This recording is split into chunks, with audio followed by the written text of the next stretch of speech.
नमस्ते। देवम प्रतिष्ठान की ओर से आप सभी का बहुत बहुत स्वागत। अ, आप सब जानते हैं कि इंदु जी के साथ मिलकर गत वर्ष हम लोगों ने एक कार्यक्रम आरंभ किया था, गपशप।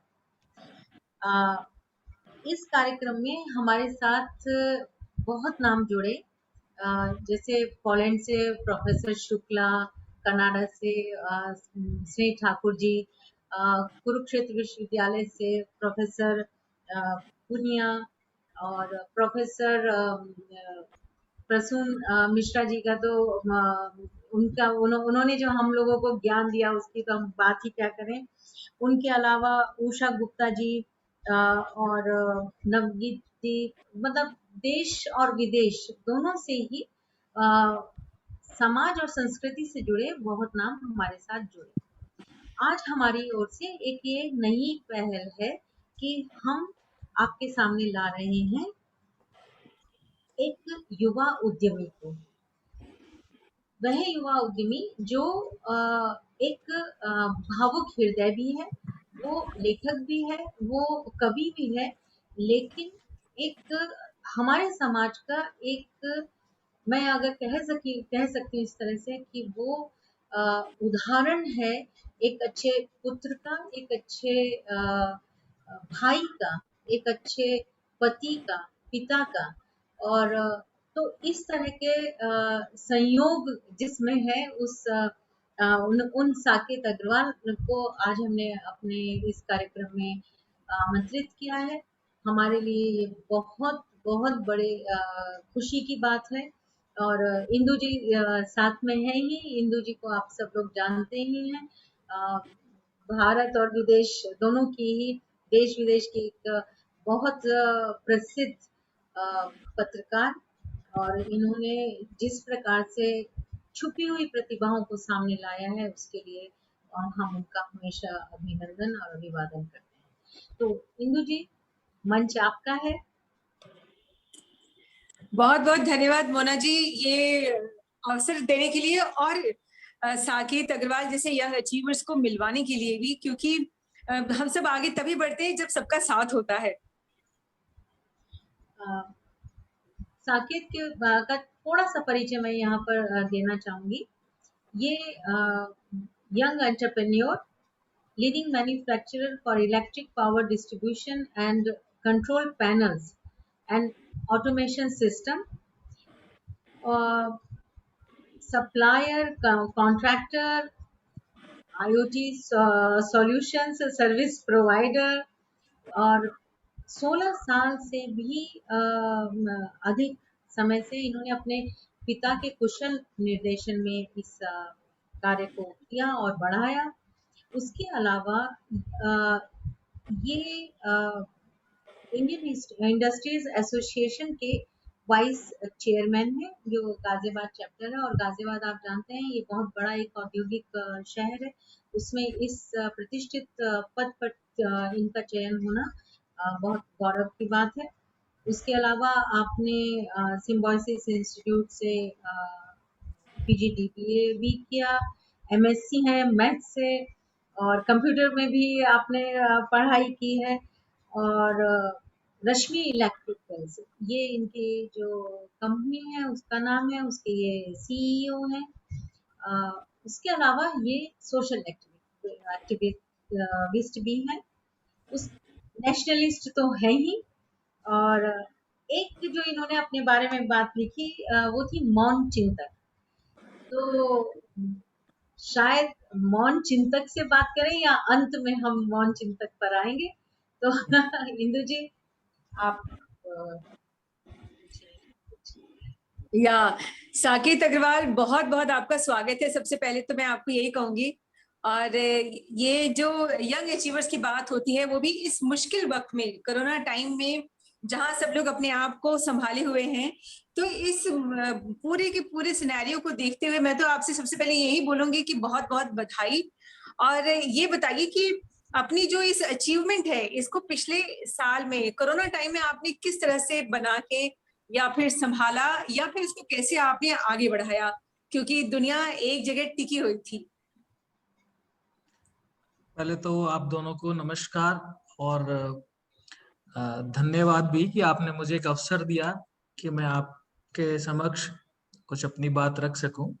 मोना जी अपने आप में एक बड़ी विख्यात छात्र हैं और डॉक्टर हैं, हिंदी की टीचर हैं, यूनिवर्सिटी में आप पढ़ाती हैं, आपका वैश्विक स्तर पर बड़ा मान सम्मान है। तो आपके समक्ष अपनी बात रखने का मौका मिल रहा है, ये भी मेरे लिए बड़ी बात है। साथ में आपका भी परिचय कराया इंदु जी, मोना जी ने, वो भी काफी प्रभावी है और आप बड़े बड़े लोगों के इंटरव्यूज लेती हैं। मुझे इस छोटी सी आयु में आपके समक्ष बोलने का अवसर मिल रहा है, ये भी मेरे लिए एक सौभाग्य का विषय है। आपने एक ऐसा प्रश्न किया जो अपने आप में बड़ा इंस्पायरिंग है। कोविड जब हिंदुस्तान में हम सुना करते थे न्यूज चैनल्स पे, तो मैं यहाँ पे मतलब अपने प्रधानमंत्री जी का सारी मीटिंग्स कैंसिल कर दी, इंटरनेशनल जितने भी एक्टिविटीज थी उन्हें होल्ड पे डाल दिया। तो वो एक अलार्मिंग पॉइंट था मेरे लिए व्यक्तिगत कि अचानक ऐसा इतना क्या हो रहा है कि जो व्यक्ति विश्व प्रख्यात हो गया और उसकी इतना मान सम्मान है और अचानक उन्होंने अपनी सारी मीटिंग्स बंद कर दी। जाना इंटरनेशनल फ्लाइट्स जो वुहान से आ रही थी वो भी एक चिंता का विषय बना। तब तक इतना आइडिया नहीं था और फेज 1 में भी मैं कहूँ बहुत ज्यादा इतना आइडिया नहीं था कि पहला 1 महीना हम लोगों के लिए ऐसे हॉलीडे जा रहा था, इस चीज का पता नहीं चल रहा था। लेकिन जब ये लॉकडाउन 1 के बाद अनलॉकडाउन 1 स्टार्ट हुआ तब इसका चैलेंज पता चला, क्योंकि पिछले 1.5 महीने में जो के बाद जैसे ही हमारी इंडस्ट्रीज ओपन हुई तो हमने गैप देखा, मैन पावर नहीं थी, एक केओस भी बना। उसके साथ साथ ना बिजनेस इतना डिसॉल्व हो गया, काम करना इतना भारी हो गया। वो एक नई प्रकार की चैलेंजेस थी being a young entrepreneur. Material नहीं है, मैन पावर नहीं है, मैन पावर ने इतना रफ टफ टाइम फेस किया। तो वो कहीं ना कहीं बड़ा पिंच करता था कि हम क्या करें, कैसे करें, इन लोगों को कैसे बाहर निकालें। पहले तो खुद को बचाना, ठीक है, हमने प्रिकॉशन लेकर के खुद को बचाया। अपनी लेबर को बचाना यानी कि अपना स्टाफ, उनको मोटिवेट करके रखना। तो उसके लिए मैं पूरे टाइम में जो 1.5 महीने का टाइम था उनसे वेबिनार्स के थ्रू ऑनलाइन चैट करता था, उनकी फैमिली के हालचाल जानता था। साथ ही साथ मैंने एक कंटिन्यूटी बना के रखी उस टाइम पे। जो मेरे प्रोजेक्ट्स और ऑर्डर्स मुझे अवॉर्डेड थे उन पे मैं उनसे चर्चा करता रहता था, उससे वो विषय शून्य नहीं हुए। अनलॉकडाउन 1 में जब उन्होंने मुझे रीज्वाइन किया, फॉर्चुनेटली वो एक ऐसा टाइम भी था कि मेरी फैक्ट्री का कंस्ट्रक्शन भी चल रहा था, मैंने अपना नया सेटअप भी डाला। तो पूरे अनलॉकडाउन में और लॉकडाउन में 6 महीने थोड़ा थोड़ा थोड़ा जो भी काम कर सकते थे प्लानिंग के तौर पे वो करते रहे। उससे लेबर जुड़ी रही, उनको जीविका बनी रही। हाँ, पैसा एक ऐसी चीज है जो मुझे ही अपनी जेब से लगाना पड़ रहा था, वो मैं कंटिन्यूस उनको लगाता रहा। ये एक ऐसा सिस्टम बन गया धीरे धीरे जिसमें पोस्ट लॉकडाउन फन हमारा मोटिवेशन फैक्टर बना रहा। उसी दौरान हम लोग काम भी करते रहे। अनलॉकडाउन 1 में जहां लोग काम नहीं कर रहे थे वहां मेरी टीम पूरी मोटिवेटेड रही। उन्होंने अलग अलग शहरों में जा करके ड्यूरिंग लॉकडाउन भी सर्विसेज दी। क्योंकि हम लोग इलेक्ट्रिकल डिपार्टमेंट्स हैं तो हम लोग कहीं बाहर दिखते नहीं है। We work like a heart of the society. जब आपकी लाइट चली जाती है तभी आपको हमारी याद आती है, उससे पहले आप हमें याद नहीं करते हैं क्योंकि सब ठीक चल रहा होता है। तो हेयर आई रियलाइज कि हमारी इंपॉर्टेंस क्या है। मुझे पहले भी आइडिया था, लेकिन टफ टाइम में जब हम लोगों को डिलीवरी दे पाए, सर्विसेज दे पाए, अपने प्रोजेक्ट्स के जो इंचार्ज थे उन लोगों को हैंडल कर पाए, उनकी एक्सपेक्टेशन पे पूरे उतर पाए, तो आई रियलाइज कि मेरा भी कोई एक योगदान है। I am also important for them. क्या बात है। तो रश्मि, इलेक्ट्रिकल्स में जिसमें कि आप वाइस चेयरमैन हैं Indian industry association Ghaziabad chapter की भी, तो अभी थोड़ी देर पहले जब हम लोग बात कर रहे थे तो आप कह रहे थे कि स्मार्ट होम, तो हम जो इंडियन होते हैं हमारे लिए होम काफी होता है, फिर उसमें ये जो स्मार्ट होम होता है, स्मार्ट वर्क, स्मार्ट मूव, तो ये स्मार्ट होम क्या होता है बेसिकली? आई बिलीव इसमें 2 पॉइंट्स हैं, one is technical and one is हमारा लाइफस्टाइल। मेरा फर्म बिलीव है कि जो प्राचीन काल में जो हम लोगों को हिंदू समाज में और हमारे हिंदुइज्म में बच्चों को प्रीच किया जाता है, वो अपने आप में इतना स्मार्टनेस क्रिएट कर देता है एज ए इंडिविजुअल कि आप घर को स्मार्ट बना लेते हैं छोटी छोटी एक्टिविटीज से। टाइम से उठना, टाइम से अपने दिनचर्या को जीना, अपने फैमिली के साथ टाइम बिताना, ये भी एक स्मार्टनेस है जो कि आपको वर्सेटाइल बनाती है, क्रिएटिव बनाती है, नए नए थॉट्स की तरफ आकर्षित करती है। एक ये स्मार्टनेस को मैं काउंट करता हूँ जो कि कोविड में बहुत काम आई। जो लोग वर्सेटाइल थे उन्होंने बुक्स को फ्रेंड बना लिया। लोग डिप्रेशन में थे, हम मिलने नहीं जा रहे, हम घूमने नहीं जा पा रहे, हम फैमिली के साथ टाइम स्पेंड अच्छे से नहीं कर पा रहे। किचन में टाइम स्पेंड करना, वाइफ के साथ कुछ बना लिया, मम्मी हैं उनके साथ वो कुछ काम कर रही हैं, उनका हाथ बटाते, these are all the smart works by which एक जो चिल्ड्रन है, एक चाइल्ड है, वो फैमिली के साथ इतना इन्वॉल्व हो जाता है, वो ना था। दूसरा जो टेक्निकल पार्ट आपने कहा, आप अपने सराउंडिंग्स में देखेंगे सारे गैजेट्स जो हैं, मोबाइल से लेकर के फ्रिज, ओवन, सब वाईफाई हो रहे हैं, वायरलेस हो रहे हैं। ये एक स्मार्ट कॉन्सेप्ट है। कंप्यूटर के साथ चीजों को जोड़ देना, आपके मोबाइल पे ऐप के माध्यम से आपके सारे oven, refrigerator, washing machine, in fact lights, tube lights, fan, और आप इसको अंदर जाके बात करेंगे तो आपका सिक्योरिटी सिस्टम, गेट पे कौन आया कैमरे में, वो सब डेटाबेस में रिकॉर्ड भी हो रहा है, आपके मोबाइल पे भी दिख रहा है। This is the smart home concept. साथ ही साथ आप चुटकी बजाएं तो आपका कोई एक एक्शन हो जाए, ये रेसिपी मोड्स होते हैं। ये स्मार्ट रेसिपी मोड्स सिर्फ घर में ही इस्तेमाल नहीं होते, इंडस्ट्री में भी इस्तेमाल होते हैं। एक स्पेसिफिक फिलॉसफी बन जाती है। तो 1 to 1 डिपेंड करता है वो कितनी स्मार्टनेस चाहता है। कि हम क्लैप करें और पंखा चल जाए। करेक्ट। वेरी की नाइस। मदद से रहता है। तो सचिन, जब भी अचीवर की बात आती है, जब हम किसी भी उम्र में कुछ अचीव कर लेते हैं, तो उस पोजीशन को होल्ड करके रखना इज अ टफेस्ट जॉब, क्योंकि लोगों की उम्मीदें हम सब ऐसे यंग अचीवर से बहुत ज्यादा हो जाती हैं। तो क्या वो प्रेशर आप भी फील करते हो अपने आसपास के लोगों से? देखिए, इसमें कोई शक नहीं है कि अपने आप को एक जगह पे बनाए रखना वो उससे ज्यादा कठिन होता है एक स्टेज को अचीव करने से।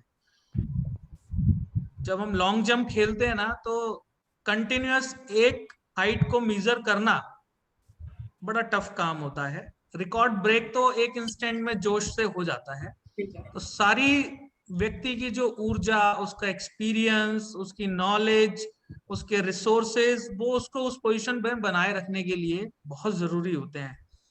तो I definitely believe it is a very tough to maintain yourself in a position. एक सेंटर पॉइंट बने रहना, कंटिन्यूअस एक्सपेक्टेशंस को मीट आउट करना। I quote example as a father. बच्चा जन्म लेता है और पिता के सामने ही जो पुत्र है बहुत बड़ा हो जाता है, लेकिन पिता से पुत्र की एक्सपेक्टेशन कम नहीं होती, कभी खत्म नहीं होती। मतलब लास्ट में भी जितना वो पूछना चाहे उसको आइडिया नहीं मिलता। जैसे मैं अपने फादर से एक आइडियाज लेता रहता हूँ, कहीं दिक्कत आती है तो मैं उनसे शेयर करता हूँ, ही गिव्स मी आंसर। तो वो अपने आप को वहां बनाए हुए हैं, वो मेरी आज भी मेरी जरूरत है। Same in the business, in a social platform, आप रोल प्ले कर रहे हैं, आप गलतियां करेंगे। बिजनेस में आपको कोई शायद टोकेगा नहीं क्योंकि आप ही मालिक हैं, तो आपको कौन सुधारेगा? तो आपकी गलती आपको सुधारती है। लेकिन सोशल प्लेटफॉर्म्स पे लोग होते हैं, अलग अलग डिफरेंट थॉट्स के होते हैं, उनके अपने पर्सनल इंटरेस्ट भी हो सकते हैं या विदाउट इंटरेस्ट लोग काम करते हैं। तो वो लोग आपको सिखाते हैं, टोकते हैं, डांटते हैं, लड़ते हैं। These all are the factors जिनसे एक पॉजिटिविटी मिलती है, लंबे समय तक अपने आप को, अपनी गलतियों को सुधार करके उस पर काम करने का अवसर मिलता है। ऐसा मेरा मानना है। Very nice. मोना जी, आप कुछ कहना चाह रही थी? हाँ, इंदु जी, जब मैं साकेत जी का परिचय करवा रही थी तो मुझे ना बहुत सारी चीजें समझ में नहीं आई कि ये कर क्या रहे हैं, क्योंकि ये बिल्कुल एक अलग फील्ड है। तो क्या आप कुछ बता सकते हैं अपना जो कार्य आप कर रहे हैं, जो आपका बिजनेस है, उसके बारे में अगर हमारे श्रोताओं को कुछ बताएं तो। बिजनेस में मेरा आना एक तरह से मतलब एक इंसिडेंट था. My father met with an accident in 2005, and all of the sudden after 6 months he again met with a severe accident. At that time I realized he is not able to move far to different districts. तो हम लोगों को एक order मिला था HPCL Jind, एक शहर है हरियाणा में, स्टेट ऑफ हरियाणा में. वहां पे हम लोगों को प्रोजेक्ट एग्जीक्यूट करना था. आई वॉज वेरी यंग, मुझे बहुत ज्यादा बिजनेस की ज्यादा जानकारी नहीं थी. स्पेशली इतने बड़े प्लांट में, one of the Fortune 500 companies में जाके काम करना, अपने स्टाफ को ले जाना. हम लोगों के काम में बहुत ज्यादा इंजीनियरिंग इनिशियली नहीं थी, क्योंकि फादर अपने आप में इंजीनियर रहे, तो उन सारी इंजीनियरिंग उनसे मेरे को सौगात में मिली, एक्सपीरियंस मिला. वहां से मैंने अब बिजनेस को ज्वाइन किया. टफ टाइम था बहुत. गांव भीड़ में इंटीरियर में जाके ही काम होता है हमारा. HPCL के प्लांट शहर से दूर होते हैं, तो खाने की दिक्कत, रहने की दिक्कत, बहुत सारे चैलेंजेस थे. मजा आया उसको फेस करने में. वहां से मेरी जर्नी स्टार्ट हुई. रश्मि electricals, Rashmi is the name of my mother. My father has started this business in 1999. He's a diploma electrical engineer. He has experience in the same field. He manufacture panels for other his bosses. And once I get into the business, हम लोगों ने मिलकर के initiate लिया. एक 80,000 रुपए की turnover वाली कंपनी को आज मैं 8 करोड़ टर्नओवर वाली कंपनी में कन्वर्ट कर पाया बिकॉज ऑफ हिम. तो हम लोग इलेक्ट्रिकल पैनल्स बनाते हैं. इलेक्ट्रिकल पैनल्स की बहुत सारी फील्ड है. आप कल्पना कीजिए, विदाउट पैनल एक कोई भी इंडस्ट्री नहीं चलती. तो every industry needs a panel.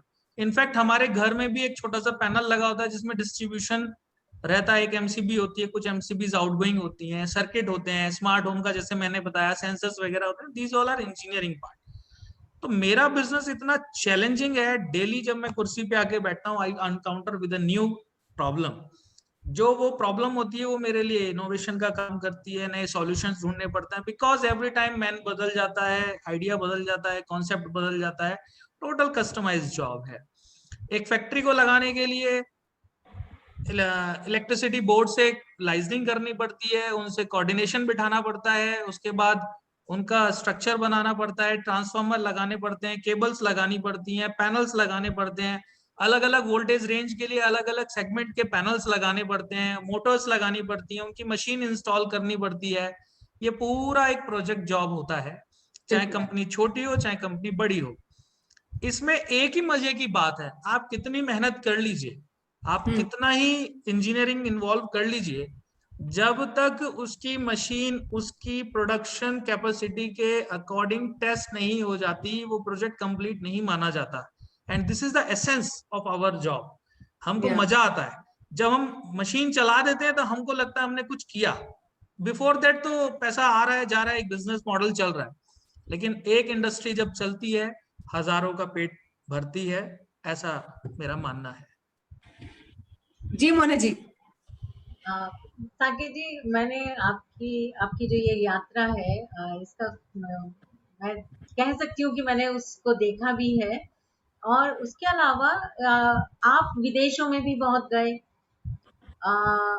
ये क्यों आपने चुना कि आप विदेश जाएं और वहाँ उसको उनका जो सेटअप है, या वहां पर आपने क्या किया, क्यों, मतलब उसके पीछे क्या प्रेरणा रही आप, और कहाँ कहाँ गए आप?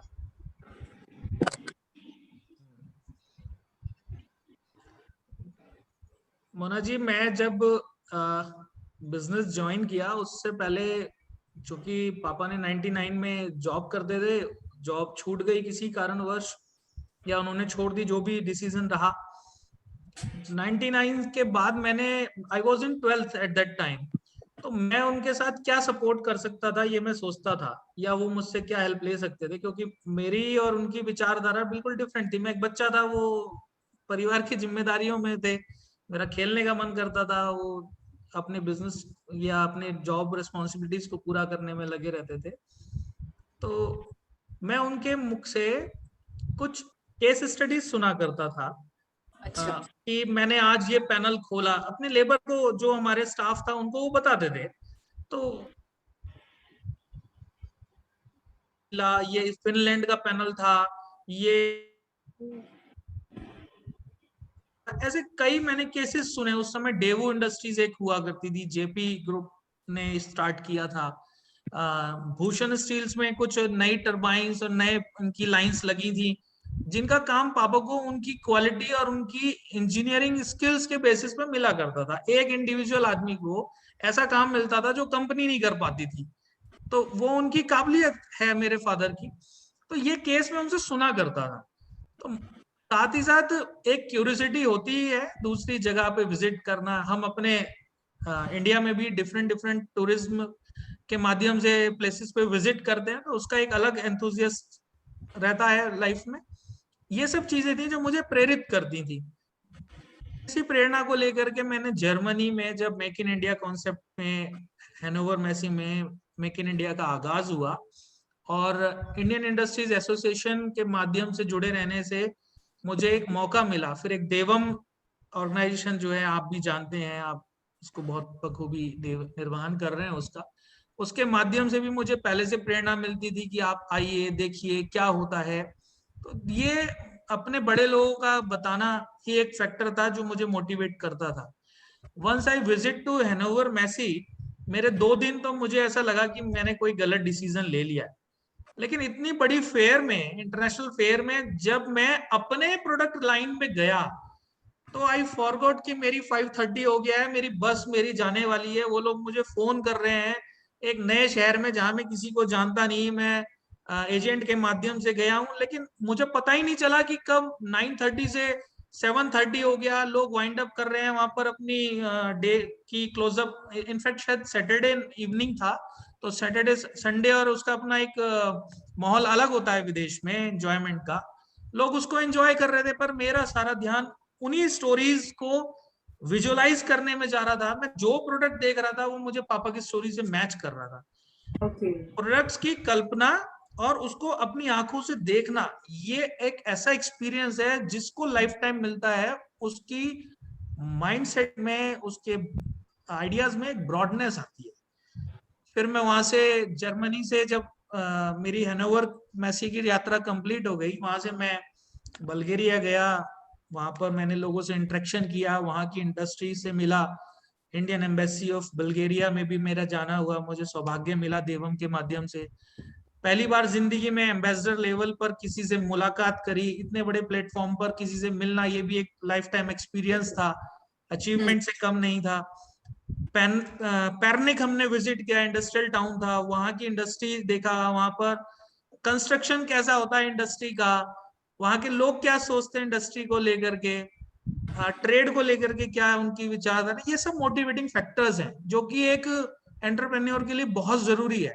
हैनोवर मेसी में हमने एक मीट को अटेंड किया जिसमें इंडस्ट्रियलिस्ट थे, इंडिया के सारे जाने माने लोग थे।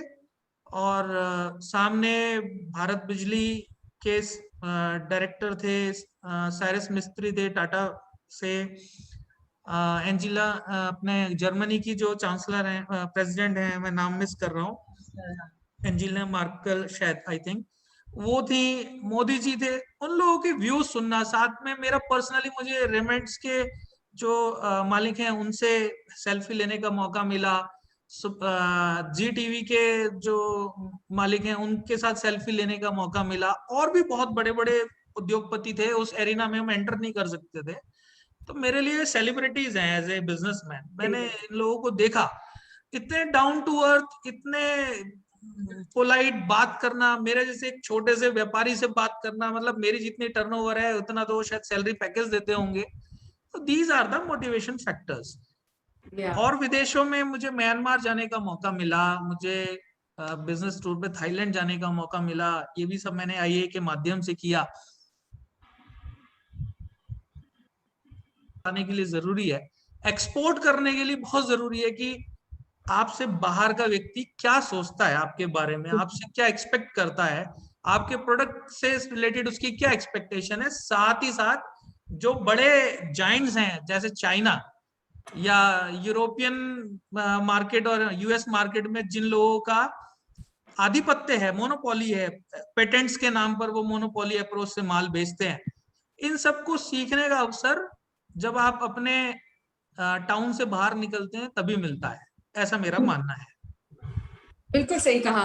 तो साकिब, अब जो लोग आपको इस वक्त देख रहे हैं और वो भी कुछ अचीव करना चाहते हैं, तो उनको आप क्या की फैक्टर्स बताएंगे कि किस चीज का ख्याल रखें? और क्योंकि इस पूरी जर्नी में बहुत बार ऐसा हुआ होगा कि फेलियर का मुंह देखना पड़ रहा हो। फेलियर इज अ लेसन, या एंड जब आप फेल होते होते बच जाते हैं, दैट इज अ एक्सपीरियंस। क्योंकि आपको ऐसे आइडियाज मिलते हैं जो आपको मतलब अच्छी खासी बैटिंग करते करते एक गलत शॉट मार दिया और वाकई में एक किस्मत होती है कि वो कैच छूट जाती है और आपको एक चांस और मिल जाता है। तो किस्मत का भी बहुत बड़ा रोल रहता है फेलियर से उठने में। मैं यंग एंड अचीवर्स से उनको यही बोलना चाहूंगा कि जो मैंने सबसे ज्यादा सीखा अपने फादर से सीखा, जो फैमिली बिजनेस को अडॉप्ट कर रहे हैं उनको अपने पेरेंट्स की बातों को ध्यान से सुनना चाहिए, क्योंकि वो लोग होते हैं जिनको एक्चुअल क्रक्स मालूम होता है। एक्सट्रैक्ट निकालना सबसे कॉस्टली चीज होती है लाइफ में। तो फलों से रस जो होता है, रस इसलिए तो उनका ध्यान रखें। दूसरा, हर बिजनेस जो मैंने एक्सपीरियंस किया 10 साल में चेंज लाता है, शायद इसीलिए डिकेड की कल्पना की जाती है, चाहे फिल्म इंडस्ट्री हो, चाहे कोई भी फील्ड हो, बिजनेस हो। तो अपने 10 साल में आप कहां पर हैं और नेक्स्ट 10 इयर्स कहाँ जाने वाले हैं, तो वो इंटरनेशनल जो टूर्स होते हैं या टेक्नोलॉजी में जो ट्रांसफॉर्मेशन होता है उस पर एक पूरी निगाह रखनी चाहिए। अपनी टीम पे भरोसा रखना चाहिए, टीम को समय समय पे सिखाना चाहिए और उनसे रिव्यू लेने चाहिए, उनको काम करने का अवसर भी देना चाहिए। ये नहीं कि हर बार आप उनके पीछे पड़े रहें छोटी छोटी चीजों के लिए। मैं भी पड़ा रहता था, लेकिन मैंने जब अवसर दिया तो परफॉर्मेंस मिली। हम लोग एक मिथ में जीते हैं कि मेरे अलावा कोई अच्छा काम कर नहीं सकता, तो उससे बाहर आना चाहिए जल्दी से जल्दी और टीम वर्क अडॉप्ट करना चाहिए। आपको आपके प्रोडक्ट की पूरी नॉलेज होनी चाहिए। जब आप प्रोडक्ट की टेक्निकल कमर्शियल नॉलेज रखते हैं तो आप प्रोडक्ट को बड़े प्यार से मार्केट में उतारते हैं। कस्टमर जब कुछ आपसे एक्सपेक्ट करता है, क्वेरी एक्सपेक्ट करता है, तो आप उसका आंसर कर सकते हैं। तो ये एक एंटरप्रेन्योर के लिए बड़ा सुखद विषय होता है कि उसको हर विषय की जानकारी होती है और वो कस्टमर को अकॉर्डिंगली मोल्ड कर लेता है। तो एंटरप्रेन्योर ही अपने आप में बहुत बड़ा मार्केटिंग सेल्स पर्सन होता है और उसके कंधों पे बहुत अच्छी जिम्मेदारी होती है। जितने बड़े ओहदे पे आप होते हैं, आपको उतना ही बड़ा शिप सेल भी करना पड़ता है, तो उतनी बड़ी रिस्पॉन्सिबिलिटीज भी हैंडल करनी पड़ती है। इसीलिए धीरे धीरे आपकी लाइफ आपकी अपनी नहीं रहती, तो इस चीज को भी समझ लेना चाहिए। Time management is quite necessary, ताकि आप फैमिली, फ्रेंड्स, सोशल एक्टिविटीज या जो आप खुद करना चाहते हैं उसमें आप कर सकें। यही मेरा उन लोगों को आग्रह रहेगा कि वे इस पर ध्यान दें। तो अभी सचिन मोना जी ने जैसे बताया कि आप सोशल एक्टिविस्ट भी हैं, पोएट भी हैं, लिखते भी रहते हैं, तो उसके बारे में थोड़ा सा बताइए कि इतना सब करने के बाद उन सब के लिए टाइम निकालना, और क्योंकि वो भी शायद एक क्रिएटिविटी कहीं ना कहीं दिमाग में वो वाला हिस्सा होगा कि मुझे ये सब भी, वो अपने आप हो जाता होगा, तो वो कैसे मैनेज किया और क्या लिखते हैं आप? इंदु जी, मैं भी इस पर बात करना चाह रही थी, क्योंकि जितनी व्यस्तताएं हैं अभी साकेत क्या? के पास, वो किस तरह से क्योंकि मैंने देखा है कि ये समाज से जुड़े हुए हैं और इस कोरोना बिल्कुल। काल में भी ये लगातार लोगों के संदेश ले रहे थे और उनके लिए काम कर रहे थे, और इन्होंने कभी ये नहीं कहा कि नहीं मैं नहीं कर सकता हूँ या मेरे पास समय नहीं है। तो मेरा भी यही बहुत बढ़िया। प्रश्न है कि भाई कैसे, ये टाइम मैनेजमेंट है लेकिन फिर भी कैसे आप करते हैं ये सब? देखिए, मैंने कभी ऐसा सोच के नहीं किया कि मुझे समय निकालना है। हाँ। बचपन से ऐसी एक्टिविटीज में इन्वॉल्व रहा, जैसे मैं राष्ट्रीय स्वयंसेवक संघ की शाखाओं में गया, तो वहां पर एक चीज समझी, कोऑर्डिनेशन, और दूसरा जो रोल आपको दिया गया है उसको आपने बखूबी निभाना। मैं तीसरे दिन गया था, मुझे एक रिस्पॉन्सिबिलिटी मिली कि आपको जितने बच्चे आते हैं इनकी प्राण पादुकाओं को व्यवस्था में लाना है। अब ये मेरे लिए 1 महीने का कोर्स उन्होंने मेरे लिए सेट किया। तो after 3 days they people realise कि ये थोड़ा डिटर्मिनेंट है, इसके अंदर कुछ स्पार्क है, तो उन्होंने मुझे उसके साथ साथ हमारा जो ध्वज होता है और उसमें एक बौद्धिक पुस्तिका होती है जिसमें कुछ गीत संगीत इन सब की बातचीतें रहती हैं, वो मुझे जिम्मेदारी मिल गई। आफ्टर 3 days मुझे एक और जिम्मेदारी मिल गई कि मुझे गीत भी गाने हैं, क्योंकि स्वर ठीक था बचपन में तो अच्छा था, अब तो खैर इतना नहीं है, गा नहीं पाता हूँ। तो ऐसी छोटी छोटी रिस्पॉन्सिबिलिटी मिलती रही। इसने इनडायरेक्टली ऐसी चीज डेवलप कर दी कि मुझे आभास ही नहीं हुआ। अभी कोरोना पीरियड में जैसा मोना जी ने बताया कि मैंने किसी को मना नहीं किया, लेकिन मैं व्यक्तिगत तौर पर बड़ा निराश रहा कि मैं किसी की सहायता उस लेवल पे नहीं कर पाया जो शायद उस समय की जरूरत थी, वो क्योंकि I am not a doctor, ना ही मेरा कोई मेडिकल फील्ड से रिलेटेड काम है। हाँ, एक चीज जो सामाजिक जीवन में रह करके सीखी वो है कि दूसरे की मजबूरी को एसेस करना बहुत जरूरी है। लॉकडाउन 1 में राशन की दिक्कत थी, अचानक जीविकाएं बंद हो गई, लोगों को जागरूक करने की जरूरत थी कि आप अपनी लेबर के पैसे मत काटो। और बहुत अन्य अन्य प्रकार के उदाहरण हैं। अच्छे उदाहरण ऐसे थे कि किसी ऐसे फैमिली से मैंने एनकाउंटर हुआ उस दौरान कि फादर जो है 4-5 महीने से पैरालिसिस मोड पे है, बच्चों की फीस वगैरह नहीं जा रही, कहाँ ड्राइवर का प्रोफेशन था तो वो कहाँ से खाने की व्यवस्था करेगा। तो उसमें राष्ट्रीय सेविका समिति और सेवा भारती के माध्यम से जुड़ने का अवसर मिला, तो हमने अपने एरिया में, लोकल एरिया में फैमिलीज को ट्रैक किया। अच्छा। जो नीडी है उसको ही ट्रैक करा। दुनिया बांट रही थी सड़क पे, तो आप बांटिए, कोई प्रॉब्लम नहीं है, आप हेल्प कीजिए, बट जो स्वाभिमानी व्यक्ति है जो मांग नहीं सकता और उसको जरूरत है, वो कहाँ जाएगा। तो अड़ोस पड़ोस में बात करके उनका इस तरीके का सिस्टम बनाया कि अगर उनके घर में खाने की दिक्कत है तो बच्चे जो हैं वो मेरे को कांटेक्ट करेंगे और मैं नियर बाई फैमिलीज को बोल करके उनके घर में कभी किसी से कभी किसी से, अगर 7 फैमिली एक फैमिली के साथ एसोसिएट करती तो 7 दिन का भोजन की व्यवस्था हो गई। महिलाओं के पास खाने के लिए पैसा नहीं बचा तो घर में क्या करेंगी, लॉकडाउन में कहीं जा नहीं सकती, तो हमने उनको वेस्ट कपड़े कलेक्ट करके भेजे, उससे अच्छा। उनके मास्क बनवाए। वो मास्क हमने आपस में भी यूज करे, फैमिलीज में भी डिस्ट्रीब्यूट करे, पुलिस और जो फ्रंटलाइन वर्कर्स थे जो गवर्नमेंट डिपार्टमेंट से एक्टिवली रोल प्ले कर रहे थे उन तक भी भेजे। इनफैक्ट कुछ तो नेताओं को भी दिए, वो 10-10 15-15 लेके रहते थे। फिर पता चला कि इसमें भी कुछ गड़बड़ हो रही है तो लिखवाया राष्ट्रीय स्वयंसेवक संघ या ये इस तरीके का मॉडल अडॉप्ट किया। फेज 2 में मेडिसिन, ऑक्सीजन, इन सब की जरूरत होती थी, वो हम अरेंज नहीं कर पा रहे थे, फिर भी खाली सिलेंडर्स को ढूंढना, इंफॉर्मेशन का फिल्ट्रेशन बहुत जरूरी था। सही समय पर पता चल जाए किस अस्पताल में बेड है। बेड तो ऐसे कंज्यूम हो रहे थे कि आप बोलिए और गायब।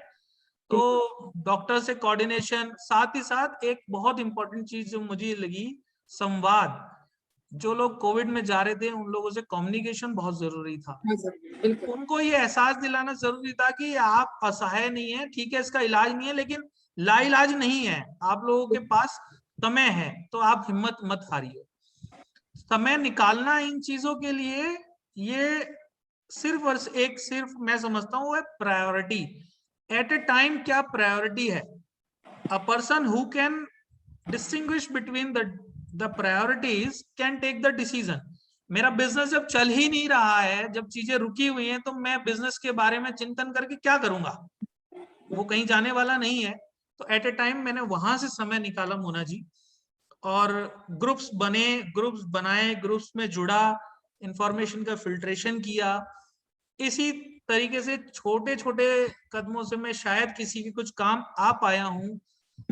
मुझे एक इंसिडेंट याद आता है, रेमडेसिविर इंजेक्शन एक आया, हो गया, मिल ही नहीं रहा था कहीं। तो मेरे एसोसिएशन में ही एक मेरे फ्रेंड हैं अनिल कपूर जी, उनके दामाद एक कंपनी में काम करते थे जो रेमडेसिविर इंजेक्शन का उत्पादन करती थी।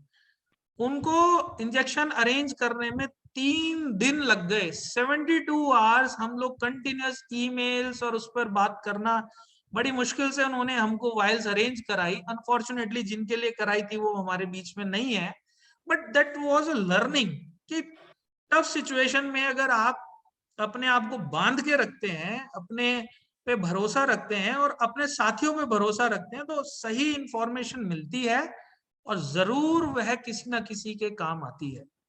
क्या बात। जहां तक बात रही लेखन की और कविताओं की, तो वो तो एक शौक स्टूडेंट लाइफ में रहा। अब इतना मुझे याद नहीं है कि मैंने क्या लिखा था, क्योंकि बहुत समय हो गया उसको उठा करके देखा नहीं।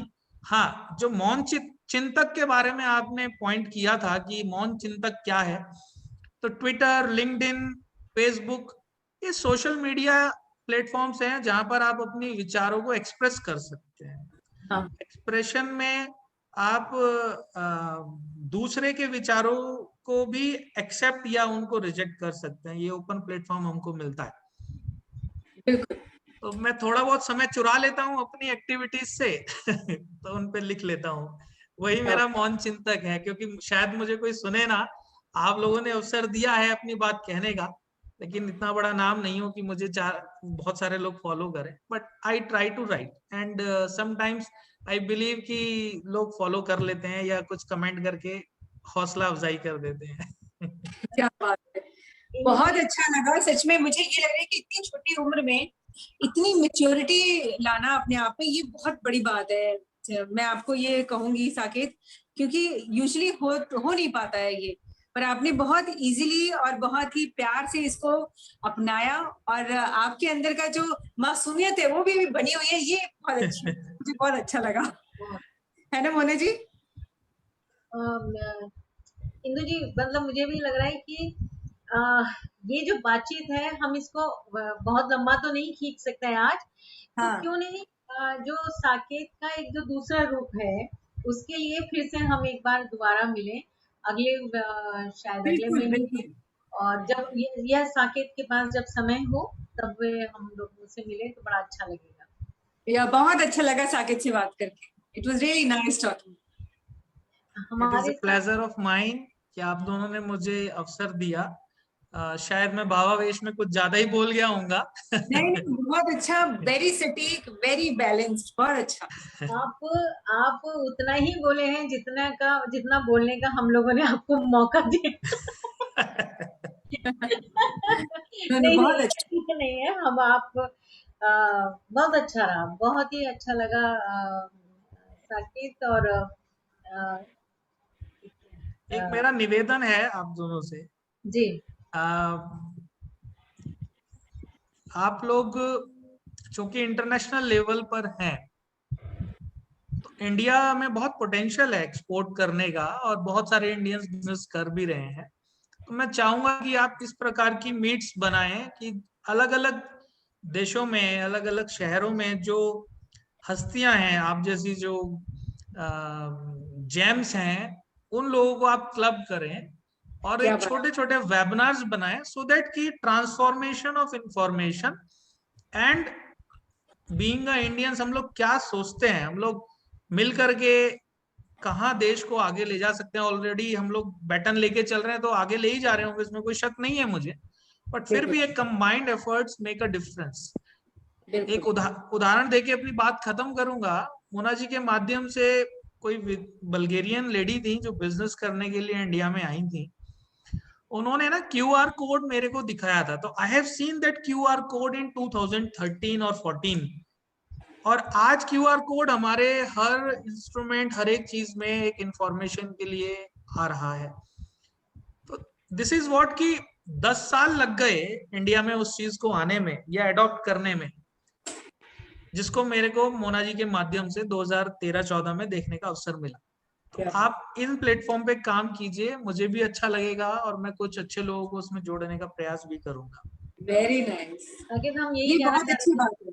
कि आप हमारे से इस प्रकार के लोगों को जुड़वाएं, क्योंकि हम और इंदु जी हमारा प्रयास यही है जो आप कह रहे हैं, और ये हमारा पहल है। आप हमारे हमारा जो दायरा था हम उसमें से निकल कर पहली बार हमने कुछ और बातें की। और इंदु जी हमारे साथ कनाडा से स्नेह ठाकुर जी जुड़ी हुई हैं। तो साकिब जी आपने जैसे कहा कि देश विदेश से संपर्क हैं, लोग जुड़ रहे हैं, तो बहुत अच्छा है। हम उनसे भी अनुरोध करेंगे कि वहां पर जो लोग हैं वो हमसे जुड़ें। दूसरा एक बात मैं ये कहना चाहती हूँ कि सिर्फ हम ही नहीं सीखते हैं भारत में विदेशों से, वो लोग वो भी हमसे बहुत कुछ सीखते हैं। तो ये जो आदान प्रदान है वो बहुत अच्छा रहेगा, ये एक अच्छा सुझाव है। तो बहुत बढ़िया। नहीं मोना जी बहुत अच्छा लगा। और साकिब के साथ सबसे अच्छी बात ये मुझे ये लगी कि दूसरों को भी चांस देना है, उनको भी चांस देना है, ये बात ये समझते हैं, आगे बढ़ाना है, बहुत बड़ी बात है। तो इसी के साथ फिर समाप्त किया जाए। और आप सभी का बहुत बहुत धन्यवाद। स्नेह जी आपका भी धन्यवाद कि आप जुड़े। और साकेत खुश रहिए, स्वस्थ रहिए और इसी तरह से समाज को साथ लेते हुए और समाज के सामने एक उदाहरण बनकर आगे बढ़ते रहे। हम सभी का आपके साथ हमारी शुभकामनाएं भी है और आशीर्वाद भी है। बहुत बहुत थैंक यू, धन्यवाद। बहुत बहुत शुक्रिया। फिर मिलते हैं। नमस्कार।